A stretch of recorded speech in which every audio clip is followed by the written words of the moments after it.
Tejashwi ji Japan जाएं या Antarctica चले जाएं, उनकी जो अपनी समझ है, अगर बिहार के लिए जापान से लाकर कुछ करा पाए तो बहुत अच्छी बात है।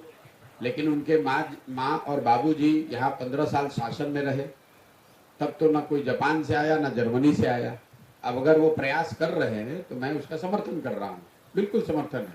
लेकिन जापान आप घूमने गए हैं, आकि जापान से कुछ बिहार के लिए लाने गए हैं, वो तो जब वो जापान से लौटेंगे और आने वाले महीनों में ही दिखेगा कि उनके जापान जाने से बिहार का कुछ फायदा हुआ कि इस गरीब जनता के टैक्स का पैसा का और मिट्टी पलीद हुआ और आटा गीला हुआ। जो लोग यहाँ 2 लोग चलाते रहे, लालू नीतीश, इनकी राजनीति तो आप जानते ही हैं। इनका पूरा फोकस ये है भाई समाज को बांटो, सबको गरीब रखो, सबको अनपढ़ रखो, सबको मजदूर रखो और सबको समाजवाद और समता मूलक बात करके सामाजिक न्याय के नाम पर सबको बेवकूफ बनाकर वोट लेते रहिए।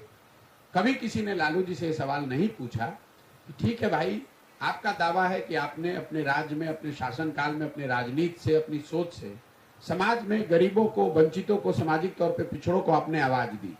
लेकिन लालू जी ने जिन वर्गों को आवाज दी, उनको शिक्षा क्यों नहीं दी, उनको रोजगार क्यों नहीं दिया, उनको जमीन क्यों नहीं दिया? कभी आपने ये पूछा?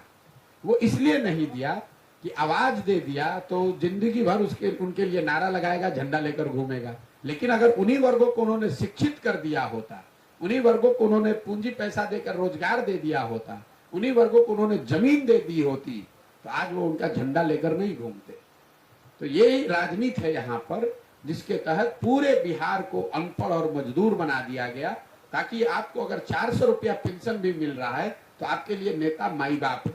आज के इस जमाने में 400 रुपया पेंशन पाने वाले लोग भी वोट कर रहे हैं कि भैया सरकार 400 रुपये दे रही है।